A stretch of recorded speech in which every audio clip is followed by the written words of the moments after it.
We're sitting down with local journalists to review and get updates on Nevada's ongoing 81st legislative session. That's this week on Nevada Week.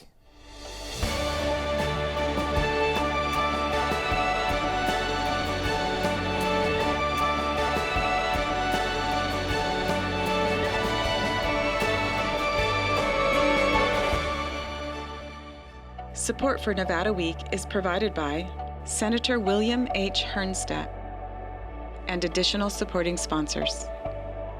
It's the final lap, the fourth quarter, or the third period, whatever sports analogy you care to use, on Nevada's 81st legislative session. Less than a month to go now, after 3 months of lawmaking already in the books. The first half of April saw a flurry of activity as bill passage deadlines came and went, and then a lull, and then some surprises and new activity as we saw new bills introduced and hints of more to come in this final month. We'll talk about the prospects of some of these bills, including expanded public health care coverage and education funding. Also, our state's economic forum and governor reported some encouraging revenue projections. And let's not forget, our state awaits some federal guidance on how to use $2.9 billion of relief via the American Rescue Plan. What does all this mean for the final month of key budget and bill decision making? And will our state need a spillover into another special session to balance out that budget? We'll get our local journalists' perspectives on all this and what key bills might or might not make it to sine die. To discuss all this, please welcome James DeHaven, reporter for the Reno Gazette-Journal, Michelle Rindels, reporter for the Nevada Independent, and Colton Lochhead, reporter for the Las Vegas Review-Journal. I wanted to start the conversation by talking about what looks like some very encouraging news. The State Economic Forum reported this week positive projections on tax revenue. As a matter of fact, and specifically, $586 million more than budgeted for the two-year budget for the state. If we use a reference point of the Economic Forum's report in December, that forecast was $500 million less for the two-year projected budget. James, I wanted to go to you first. That seems like a significant swing. And can you give us some insight what this means for the legislative session over these next 20 days? Well, primarily it gives them breathing room to accomplish what they've said they want to accomplish since last summer, when they had to do a bunch of coronavirus-related or pandemic-related budget cuts. They've said ever since then, we want to restore the 6% cuts to Medicaid. We want to backfill all these cuts to services, and then eventually get around to fixing DETR. So this extra $500 million gives them some leeway to do that, more even than they expected, and just kind of makes this final 3-week sprint easier, in my opinion, from a budget perspective. It just seems like it'll be a lot less tense in the building by the end of the month. I think that's the primary immediate effect. And DETR being the Department of Employment Training and Rehabilitation, or the organization that was in charge of unemployment. Colton, I wanted to go to you also. Let's talk about this last part of the legislative session. Bills, of course, are being finalized, but there's so much more conversation usually around budget. How does this windfall of projected money then affect those budgetary conversations? I think, kind of like what James said, it's just going to make things a little bit easier. They're just going to have more options as to what to do, especially with between the kind of this windfall of $500 million and the incoming money from the American Rescue Plan. The about $2.9 billion that'll be coming in, or some of which has started to come in, but now they can start kind of figure out where they want to kind of pick and choose from. Are they going to start using some of the money? And this is, I think, where a lot of the conversation over the next 3 or 4 weeks is really going to be, is where do they start using this? Where do they start pulling the money from? Are they going to start using it from that $586 million, or are they going to start figuring out, which is that $586 million is a lot more flexible. It's obviously just general fund revenues versus the American Rescue Plan, which it's probably going to have some limitations as to how it can be spent, where it can be spent, what kind of programs. So now they get to do a lot more kind of wiggling around, figuring out which money can go where, kind of basically a game of like tic-tac-toe, trying to figure out which money can drop into which buckets. And let's talk more about the American Rescue Plan money. Michelle, $2.9 billion expected for our state to get, but we are awaiting the Treasury Department from really giving us specifics on how that money can be used. The state has put together somewhat of a plan, a broad plan of how they might use that money. What more can you tell us about that? Yeah, so there's the 2.9 that the state sort of general fund is going to get. And, in a general fund that's only a little more than $4 billion a year, that's almost like a whole additional year of money coming into the state. So it's a huge number. But I think one of the other game changers is that the American Rescue Plan has more than 90 different pots of funding. And so Nevada is going to be getting all sorts of other types of funding. There's funding that's just earmarked for schools. There's funding that's just earmarked for rental assistance or for mortgage assistance. So there's actually a lot more than 2.9 billion coming into the state. And, that's in part what's driving the idea the Economic Forum has. It's just going to be the economy is really going to accelerate. So I think it's a big question. They need to kind of slow down, take a breather, and figure out what's already covered and what's going to be dealt with. And then what do they need to use this very flexible funding for? I think they're going to try to gather a lot of various inputs from different groups to see where people want to see it spent. And my sense is that right now they do have a framework of priorities, but there's still a lot of decisions to be made about how to use this money, and it might be a months-long process. A months-long process, and we'll talk a little bit in the future about maybe that process being extended, and if we are going to have a special session here.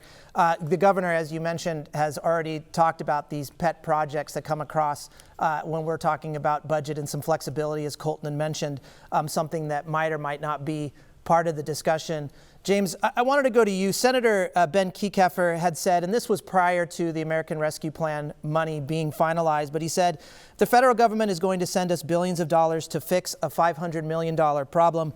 We're going to have to be very disciplined to ensure we don't get too far out over our skis and put the state in a precarious fiscal position in years to come. A very important part of this discussion, of course, is not just what's happening now, but what's going to be happening in future legislative sessions, depending on how we allocate this money.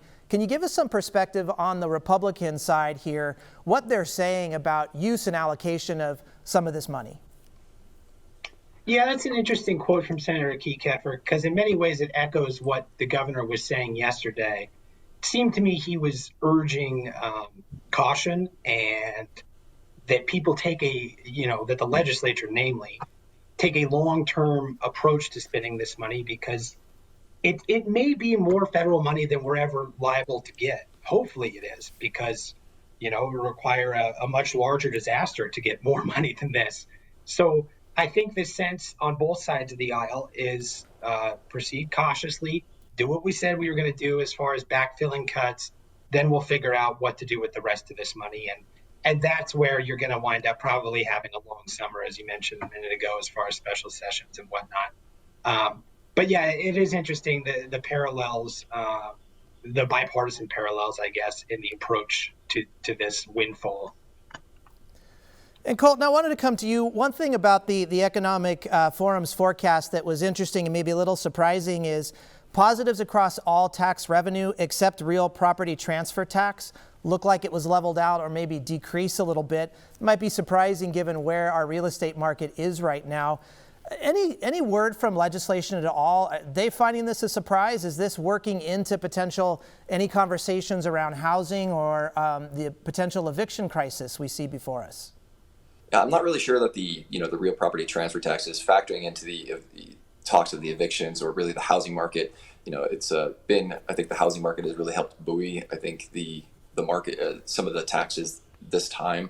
I think we saw kind of a bigger than expected increase for this current fiscal year from that tax. But really, I think a lot of the focus now is on how do we deal with the evictions, especially this pending eviction backlog that we're going to be dealing with now, especially that there was a federal judge that struck down the CDC's moratorium on it, and kind of the confusion now that's going to be surrounding that.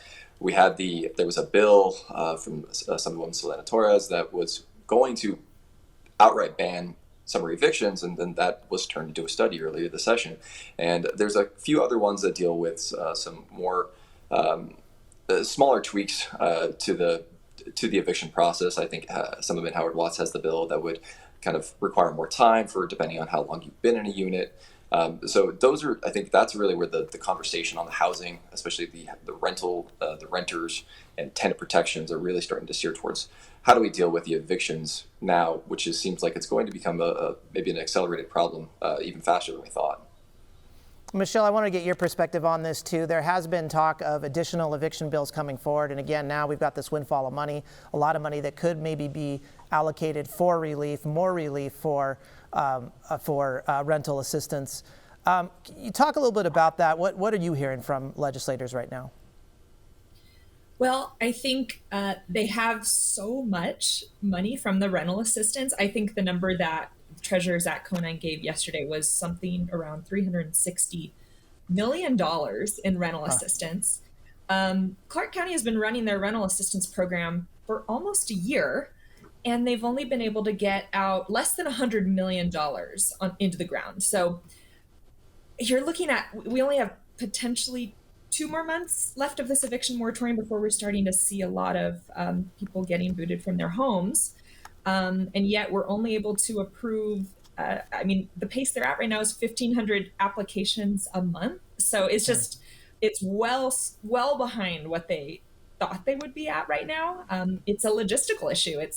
They don't have enough people. They don't have enough people looking at the applications. People are not providing the proper documentation, and then you have the back and forth and you lose them in that process. So it's really a situation where there's a lot of money. There's a lot of people that need help, and the state is having a very difficult time putting 2 and 2 together. So we're hoping, the lawmakers say they're working on some other bill that would smooth out this process on the back end to try to give more time to get this rental assistance out, so we don't end up with hundreds of millions of dollars that goes unused and people really suffering. And James, let's turn the conversation a little bit more to just the last month of the legislative session here in April. Of course, we had some significant voting deadlines that passed. We saw a flurry of activity there for a while. Big surprises for you, either bills that did make it or bills that didn't make it? The biggest surprise for me was Innovation Zones. The Innovation Zones proposal just becoming an interim study. It seemed to me the governor's office put a lot of chips into that particular basket. And so to see it become a study is something that, in my experience, for a governor to back a bill and then his partisan allies in the state house to basically not show that much interest in it and it just kind of quietly disappears, doesn't happen every day. So that was the biggest surprise to me. And I don't like to make predictions about the legislature ever, especially in the last month. But I'm sure there'll be some surprises ahead as far as the death penalty and this public option bill that came out the other day, Cantor's Auto Care. So I could speak to the biggest surprises, but I don't want to try and predict what other ones might be coming in the next 3 weeks. Well, let's jump to the public health insurance expansion then. Cantor's Care, as you mentioned, this is a bill that in some way, shape, or form has been proposed twice, 2017, 2019. 2017, it was approved. It was vetoed by the Governor Sandoval at that time. 2019, the bill moved more to a study. Colton, let's get your perspective. What's the difference between this bill in this session as opposed to those previous bills? I think the major difference, especially the 2017 version from former Assemblyman Mike Sprinkle, was a Medicaid buy-in option. It was something that was going to people could just buy into the Medicaid system. That was effectively what it was. But as you mentioned, it passed in the legislature, vetoed by the governor. And then this one is more. It requires healthcare providers that are participating in Medicare to provide another option that could be purchased by individuals or small businesses. That's the main thing. And what this does, it's supposed to give more options for Nevadans. We have roughly 350,000 uninsured Nevadans in the states. I believe we still rank 7th highest in terms of uninsured rates in the nation.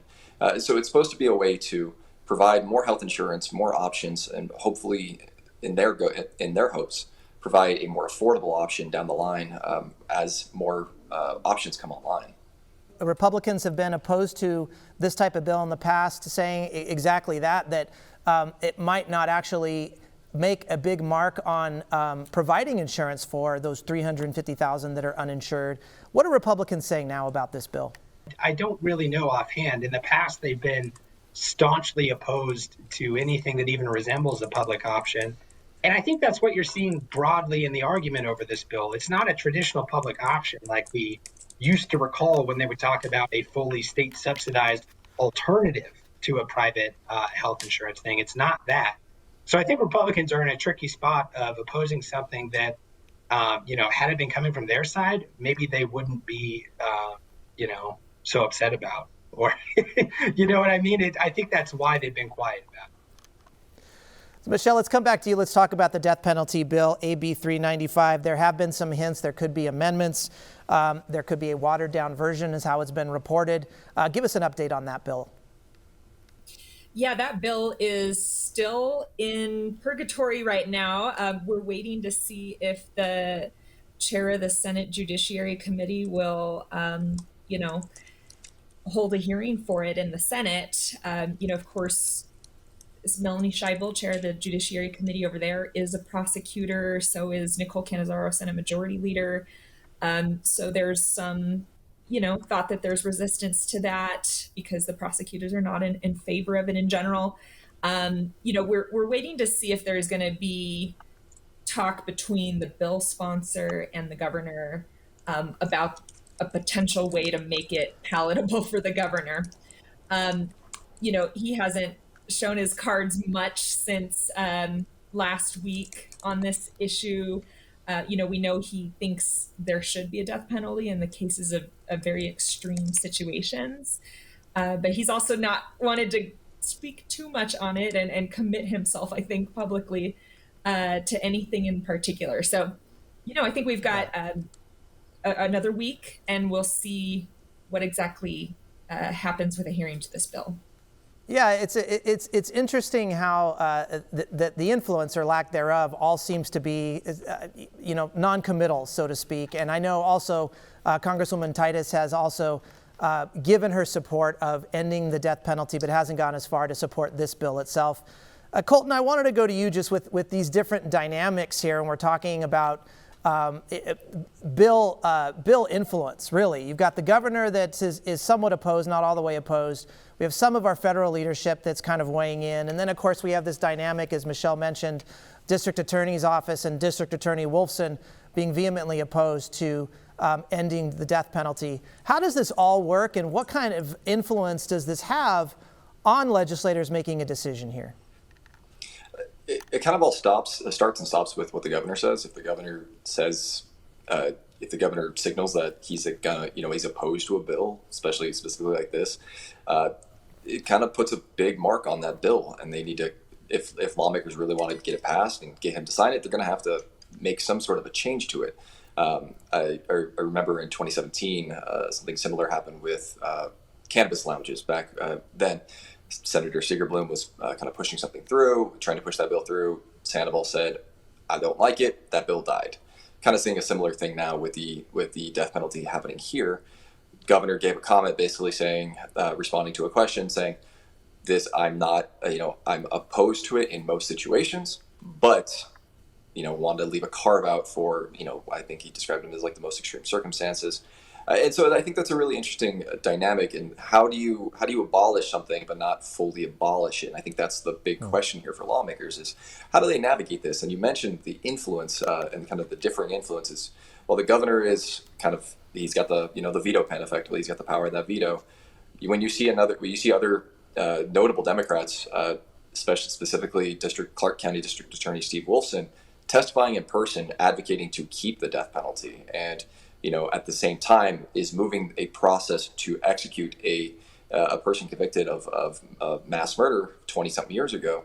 It really throws this interesting dynamic into the pot as lawmakers are trying to pass this thing that is, effectively part of the National Democrats' platform to abolish the death penalty. And even at the constitutional level, we're seeing kind of the differing opinions. You mentioned the governor has this carve out, but even the attorney general, a prosecutor himself, and the lieutenant governor have signaled their support for abolishing the death penalty. They wrote a letter together, I believe it was in March, in a local Democratic magazine, about why they should abolish the death penalty. I don't think they necessarily mentioned the bill in that letter, but it was a very strong signal from the state's top prosecutor that they want lawmakers to abolish the death penalty. Now, James, let's take the conversation. Let's move into this last 20-some days that we have left of the session. Of course, we can talk about, as you've already mentioned, the potential for a summer session here. Specific bills or specific budgetary items here. What are you tracking? What is really interesting to you over the last next 20-plus days? Well, all the ones we've already mentioned, as far as death penalty ban, Cannizzaro care, education funding is not something that I'm particularly a specialist in, but it seems to me that there is still a lot of interest in reworking the funding formula somehow before we wrap up. I don't know how that's even remotely plausible. So I'm starting to suspect that, A, there's going to be a special session to figure out the federal stimulus funding, and then B, maybe a separate special session, almost just to collaborate, get together all the stuff they weren't able to get done this time, perhaps including mining taxes. I don't know. Again, I do not like to prognosticate because I'm usually wrong. But I'm tracking all of this stuff because there's 3 weeks left, and they're probably only going to have time to do half of what we've even discussed today. So, that's kind of what I'm looking at. You watch all of it and expect only half of it to come through, if that.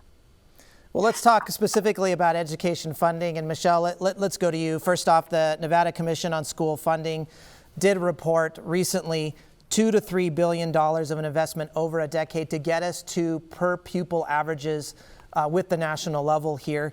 First off, I have to ask a question, and this goes with the Economic Forum report too. Why are these reports coming out kind of in this third quarter period of our legislative session, where then it seems like there's such a scramble afterwards? Is that strategic? I'm not sure the Commission on School Funding's timing was strategic or not. But I will say that they tend to not deal with the biggest tax issues. You don't see those necessarily publicly until the very end. So we still haven't seen any public movement on the mining tax. There's been no hearings on these constitutional proposed amendments that would raise the mining tax. There's also talk of maybe an alternate deal that mining could get on board with, and it would kind of avert the issue going to the ballot. But to date, nothing public on that. And it's a little bit of a concern that the influx of federal money and the Great Economic Forum report might reduce the political will to do anything on that issue. But as you're saying, this commission report is calling for huge amounts of money. And really, it's kind of important to start teeing that up because that is a huge political lift. But I think there's not a whole lot of interest with all the money coming in to get started on some very dicey political tax raising questions. Yeah, and the mining tax, of course, is right at the top of that list. And Colton, let's get your perspective as well. The governor has said that this will be discussed in some way, shape, or form before the session ends. What are you hearing? Before the session, Senator Cannizzaro, Majority Leader Cannizzaro, had indicated that they were going to be working on something that was not something, like Michelle mentioned, a way to avert the sending any of these things to the ballots so they get something done in a more immediate fashion too, because those ballot measures would take several years to really even take effect. The question there is, how do you pass something like this? You need 2/3. Democrats are in a little bit more of a dicey situation. They lost a few seats since that special session. But it does sound like there's still a lot of negotiations going on. I know Speaker Frierson just recently said that there are talks going on with stakeholders, including the mining companies, and they're looking to, as he called it, an olive branch. They're looking to find some sort of an olive branch to kind of bridge the gap and come up to some sort of a solution. Question is there enough time for something like that in the next 3 weeks? Is there, and then to Michelle's point exactly, is there a willpower to raise taxes now that there is almost a $600 million increase, which is, I believe, at least one of those proposals was calling for about that much money to kind of fill a gap. So it'll be interesting to see whether or not they're willing to take that step, and whether or not Republicans would be willing to take that step given given this new kind of windfall of funding that's coming in specifically from the Economic Forum, but also with the, this massive influx of federal money. And Michelle, we have about 30 seconds left. Let's go back to the education funding part of this conversation as well. That commission report did recommend increasing property taxes, increasing sales taxes. We've heard this previously in the session, of course, with bills. Any of this go through, and let's move on to the special session here. First off, is it looking like we will have a summer special session? I think it is.